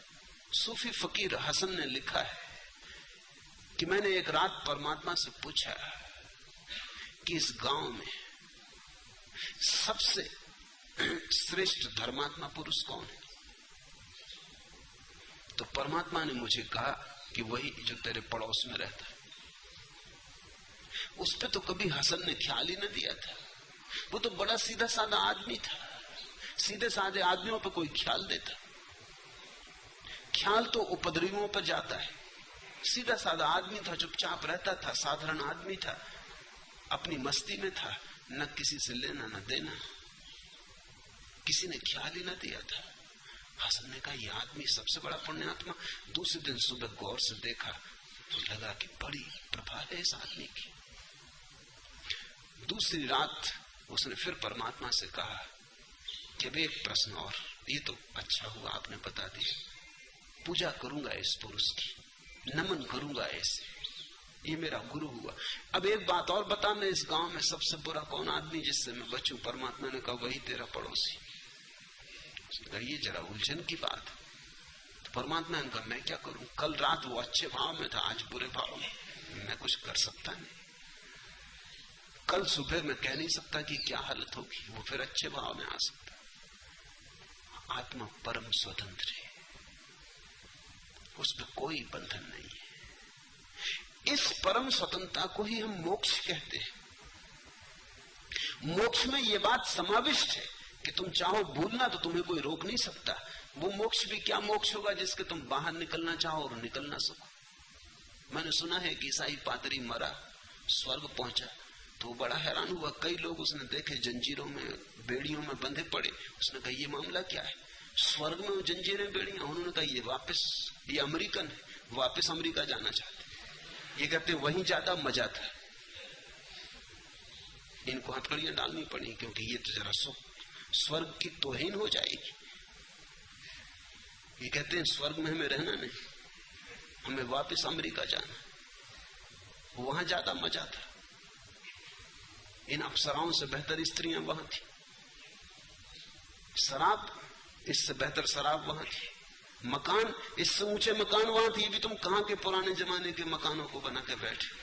अब स्वर्ग के मकान है, दकियानूसी है, समय के बिल्कुल बाहर पड़ गए। उनके इंजीनियर, उनके आर्किटेक्ट 10-25 साल पहले बनाए थे, वो चल रहा है। वो कहते हैं हम अमेरिका जाना, तो इनको हमें बांध के रखना पड़ा। अगर ये भाग जाएं और अमेरिका पहुंच जाएं तो स्वर्ग की बड़ी तौहीन होगी, फिर स्वर्ग कोई आना कैसे चाहेगा।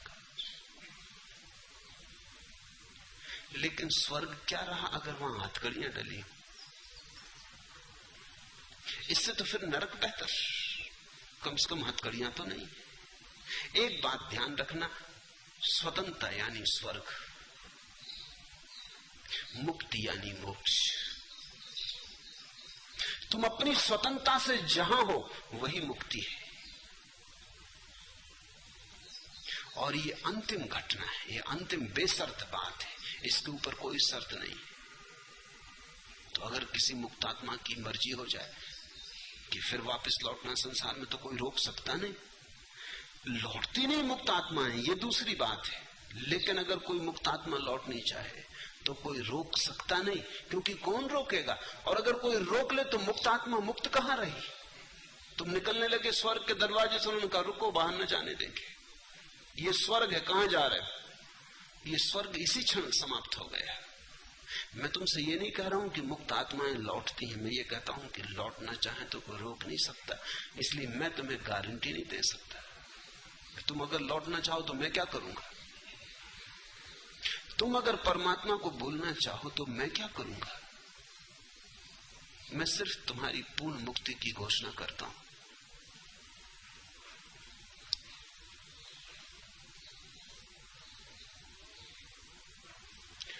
यदि संभव हो तो अंश को मूल से मिला देने की कृपा करें। बहुत सस्ते में तुम्हारा इरादा है। तुम ये कह रहे हो कि तुम तो मिलना नहीं चाहते, कोई मिला देने की कृपा करे, ये कैसे होगा? अगर तुम मिलना चाहते हो तो ही मिलना हो सकता है। ये तुम्हारी ही चाहत, ये तुम्हारी ही संकल्प, तुम्हारी ही आकांक्षा होगी, अभीप्सा होगी, तो कोई तुम्हें और नहीं मिला सकेगा। जबरदस्ती मोक्ष में ले जाने का कोई उपाय नहीं, न बाहर न भीतर। तुम अपनी मर्जी से जाते हो।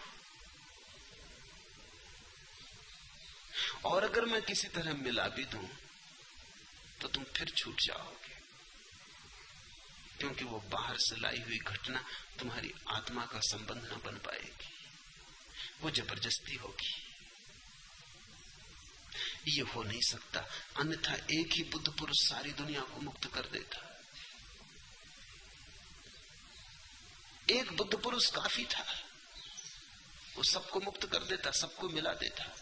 कोई बुद्ध पुरुषों की करुणा में कमी नहीं, उनकी करुणा में कोई कमी नहीं, लेकिन तुम्हारी मर्जी के खिलाफ कुछ भी नहीं हो सकता।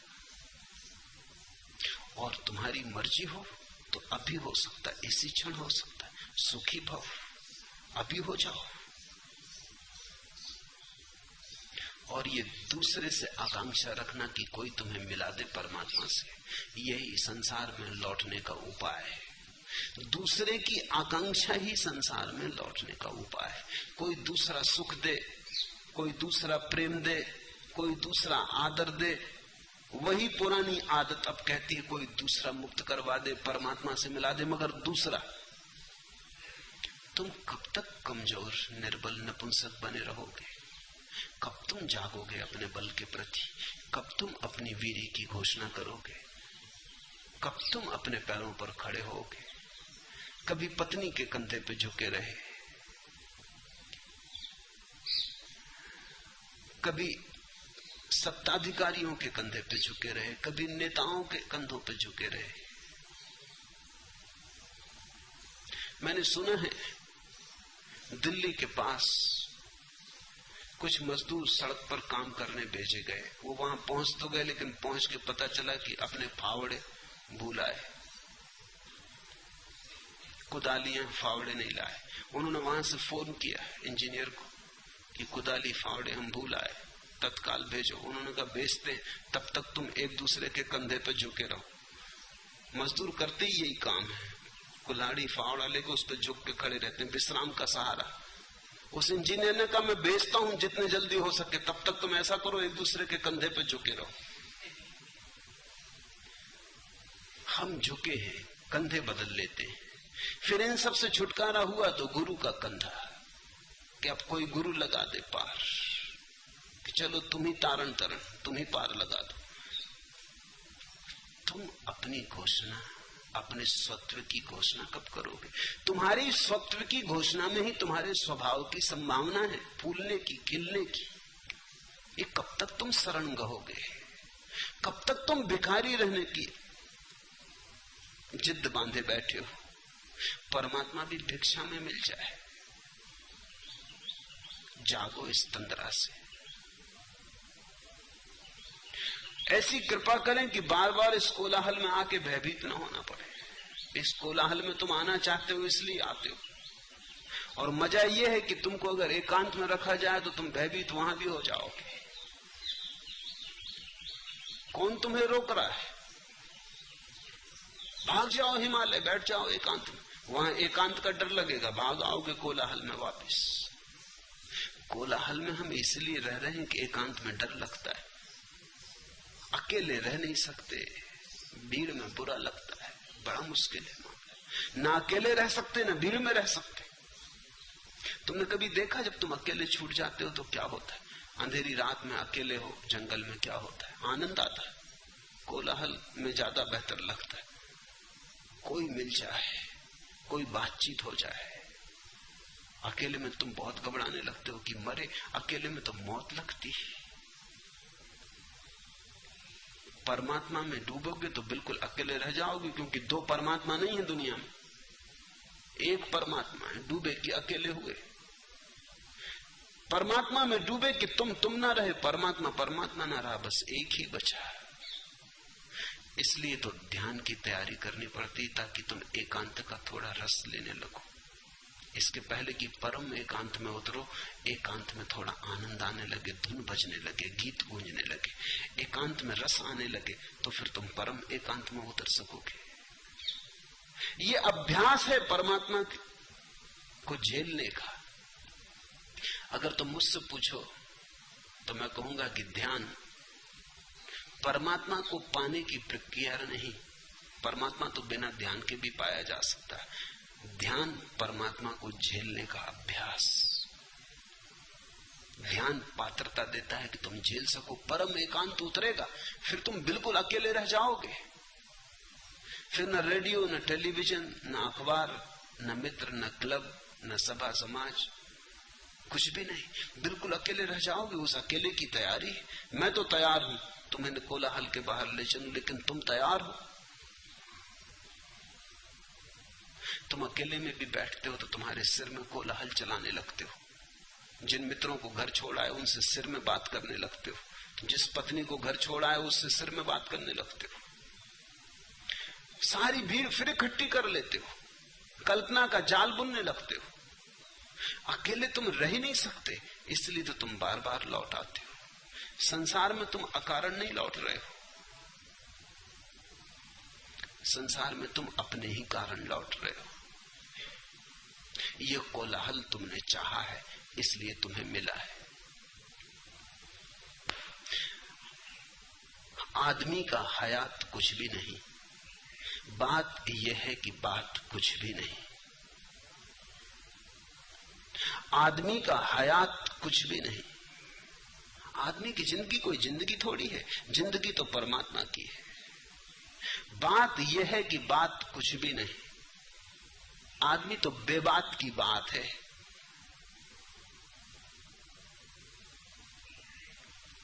वो कल मुल्ला नसरुद्दीन जो गिर पड़ा था बिस्तर से, बेबात की बात। लड़का हुआ नहीं था, उसके लिए जगह बना रहे थे, उसमें गिरे, टांग टूट गई। एक अदालत में मुकदमा था, दो आदमियों ने एक दूसरे का सिर खोल दिया।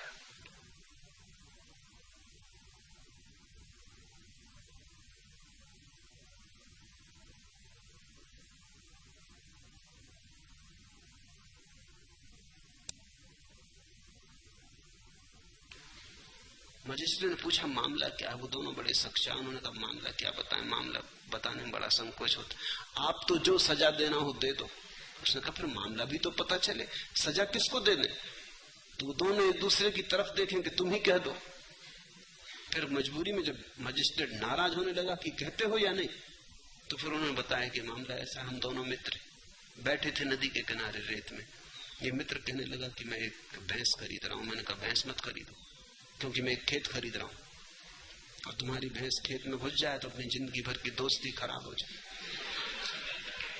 इसने कहा जा जा, तेरे खेत के रोकने खरीदने से हम अपनी भैंस ना खरीदें, तू खेत मत खरीद। और फिर भैंस तो भैंस है, ये कहने लगा। हम घुसी गई तो घुसी गई, अब कोई भैंस के पीछे हम दिन भर थोड़ी खड़े रहेंगे। और ऐसी दोस्ती क्या मूल्य की। कि हमारी भैंस तुम्हारे खेत में घुस जाए और इससे तुम्हें अड़चन हो जाए। तो मैं भी रोब में आ गया और मैंने कहा अच्छा तो खरीद लिया खेत, तू दिखा खरीद के भैंस। तो मैंने ऐसा जमीन पर रेत पर लकड़ी से खेत बना दिया कि ये रहा खेत, और इस मूर्ख ने एक दूसरी लकड़ी से भैंस घुसा दी। झगड़ा हो गया, मारपीट हो गई। अब आपसे क्या कहें, आप सजा दे दो, कहने में संकोच होता है। आदमी का हयात कुछ भी नहीं, बात यह है कि बात कुछ भी नहीं। तूने सब कुछ दिया है इंसान को, फिर भी इंसान की जात कुछ भी नहीं। इस तराबे दिलो जिगर के सिवा शौक की वारिदात कुछ भी नहीं। हुस्न की कायनात सब कुछ है, इसकी कायनात कुछ भी नहीं। आदमी पैरहन बदलता है, ये हयातो मायात कुछ भी नहीं। आदमी सिर्फ कपड़े बदलता है, न तो जिंदगी कुछ है न मौत कुछ है। आदमी पैरहन बदलता है, ये हयातो मायात कुछ भी नहीं। आदमी का हयात कुछ भी नहीं। बात यह है कि बात कुछ भी नहीं। इतना तुम्हें समझ में आ जाए कि तुम बेबात की बात हो, कि तुम्हें सब समझ में आ गया। आखिरी प्रश्न, कब से आपको पूछना चाहती हूं, कृपया आप ही बताएं कि क्या पूछूं। मेरे प्रणाम स्वीकार करें। पूछा है दुलारी ने, निश्चित ये बात है, वर्षों से मैं उसे जानता हूं, उसने कभी कुछ पूछा नहीं। बहुत थोड़े लोग हैं जिन्होंने कभी कुछ नहीं पूछा। ये पहली दफे उसने पूछा, ये भी कुछ पूछा नहीं। कब से आपसे पूछना चाहती हूँ, कृपया आप ही बताएं कि क्या पूछूं। जीवन का वास्तविक प्रश्न ऐसा है कि पूछा नहीं जा सकता। जो प्रश्न तुम पूछ सकते हो वो पूछने योग्य ही नहीं, जो तुम नहीं पूछ सकते वही पूछने योग्य है। जीवन का वास्तविक प्रश्न शब्दों में बांधा नहीं जा सकता। जीवन का प्रश्न तो केवल सुनी आंखों से, जिज्ञासा भरी आंखों से निवेदित किया जा सकता है। जीवन का प्रश्न तो अस्तित्वगत है, तुम्हारी पूरी भाव दशा से प्रकट होता है। दुलारी को मैं जानता हूं, उसने कभी पूछा नहीं, लेकिन उसका प्रश्न मैंने सुना है। उसका प्रश्न उसका भी नहीं, क्योंकि जो तुम पूछते हो वो तुम्हारा होता है, जो तुम पूछ ही नहीं सकते वो सबका है। हम सबके भीतर एक ही प्रश्न है, और वो प्रश्न है कि ये सब हो रहा है, ये सब चल रहा है, और फिर भी कुछ सार मालूम नहीं होता। ये दौड़ धूप, ये आपाधापी, फिर भी कुछ अर्थ दिखाई नहीं पड़ता। इतना पाना खोना, फिर भी न कुछ मिलता मालूम पड़ता, न कुछ खोता मालूम पड़ता। जन्म जन्म बड़ी यात्रा, मंजिल कहीं दिखाई नहीं पड़ती। हम हैं, क्यों हैं? ये हमारा होना क्या है? हम कहां जा रहे हैं और क्या हो रहा है? हमारा अर्थ क्या है? इस संगीत का प्रयोजन क्या है? सभी के भीतर दबा पड़ा हुआ है अस्तित्व का प्रश्न कि अस्तित्व का अर्थ क्या है, और इसके लिए कोई शब्दों में उत्तर भी नहीं। जो प्रश्न ही शब्दों में नहीं बनता, उसका उत्तर भी शब्दों में नहीं हो सकता। ये जो भीतर है हमारे, कहो साक्षी, दृष्टा, जीवन की धारा, चैतन्य, जो भी नाम चाहो, ऐसे तो अनाम है, तुम जो भी नाम देना चाहो दो। परमात्मा, मोक्ष, निर्वाण, आत्मा, अनात्मा, जो तुम्हें कहना चाहो, पूर्ण, शून्य, जो भी ये भीतर है अनाम, इसमें डूबो।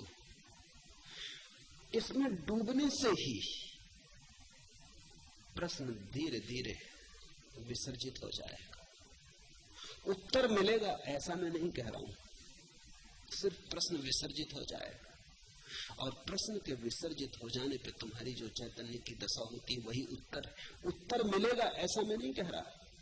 निष्प्रश्न जब तुम हो जाते हो तो जीवन में आनंद है, मंगल है, सुभाशीष बरसता है, तुम नाचते हो, तुम गुनगुनाते हो, समाधि फलती। फिर तुम पूछते नहीं, फिर पूछने को कुछ है ही नहीं। फिर जीवन एक प्रश्न की तरह नहीं मालूम होता, फिर जीवन एक रहस्य, समस्या नहीं जिसका समाधान करना है, एक रहस्य जिसे जीना है, जिसे नाचना है, जिसे गाना है, एक रहस्य जिसका उत्सव मनाना है। भीतर उतरो, शरीर के पार, मन के पार, भाव के पार भीतर उतरो। जान सके न जीवन भर हम ममता कैसी, प्यार कहाँ और पुष्प कहाँ पर महका करता। जान सके न जीवन भर हम ममता कैसी, प्यार कहाँ और पुष्प कहाँ पर महका करता। गंध तो आती मालूम होती, कहां से आती?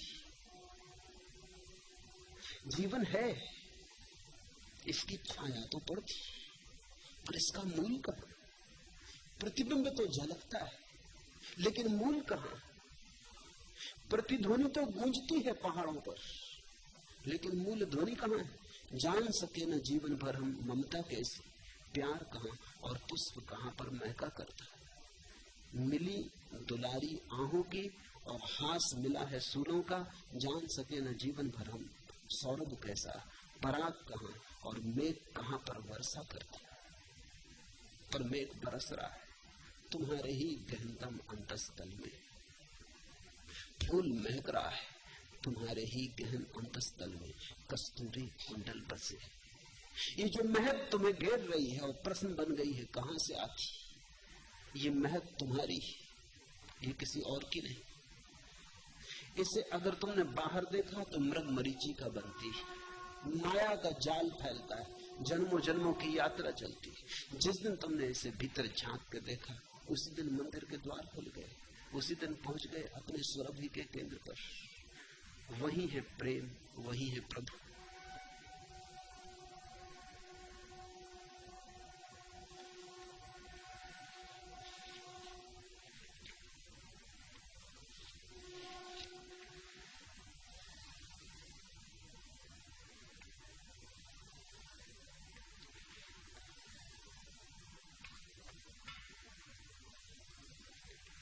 मन उलझाए रखता बाहर, मन कहता चलेंगे भीतर, लेकिन अभी थोड़ी देर और। किसी कामना के सहारे नदी के किनारे बड़ी देर से मौन धारे खड़ा हूं अकेला। सुहानी है गोधूली बेला, लगा है उमंगों का मेला। ये गोधूली बेला का हल्का धुंधलका मेरी सोच पर छा रहा है। मैं ये सोचता हूँ मेरी सोच की शाम भी हो चली। बड़ी बेकली है मगर जिंदगी में निराशा में भी एक आशा पली है।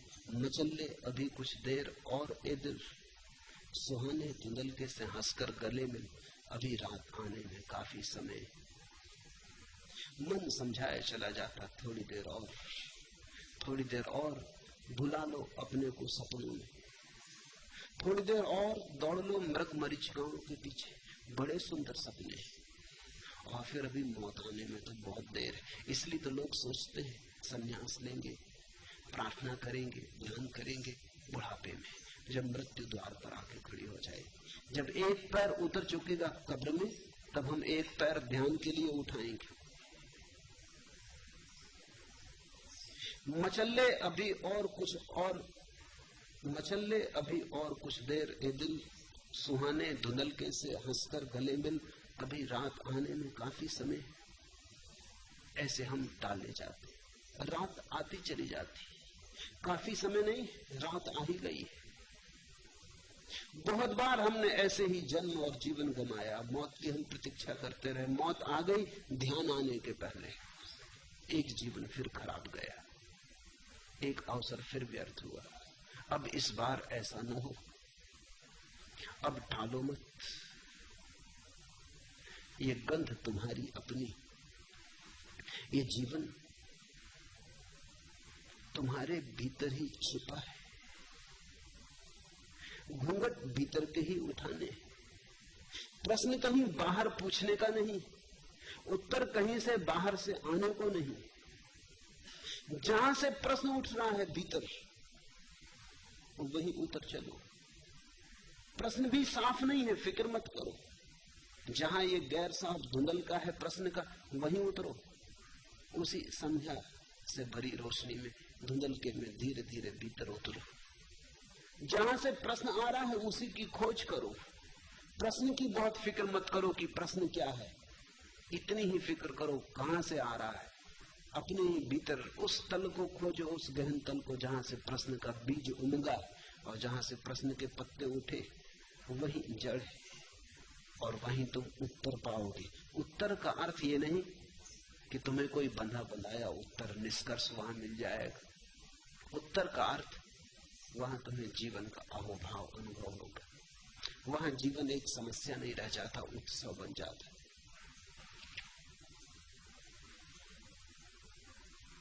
एक चिकना मौन जिसमें मुखर तपती वासनाएं दाहक होती लीन होती, उसी में रवहीन तेरा गूंजता है छंद रित विज्ञप्त होता है। एक चिकना मौन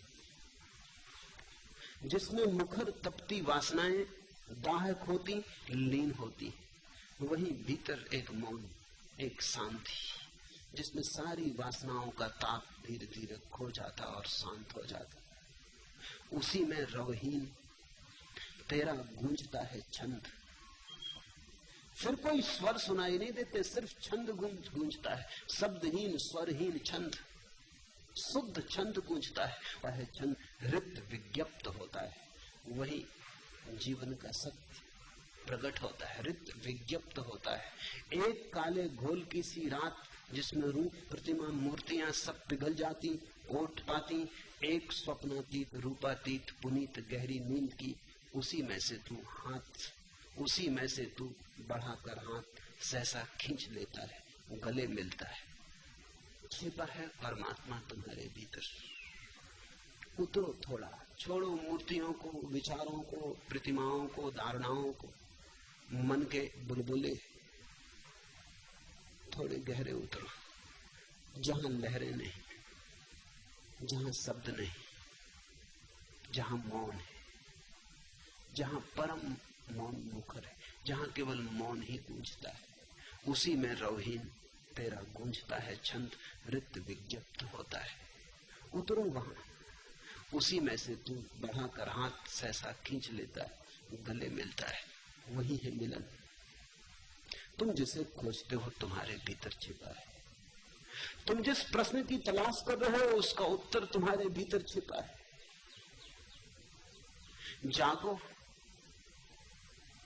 इसी क्षण भोगो से।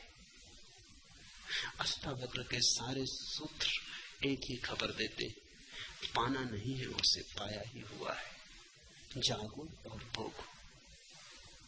हरिओम तत्सत। आज इतना है।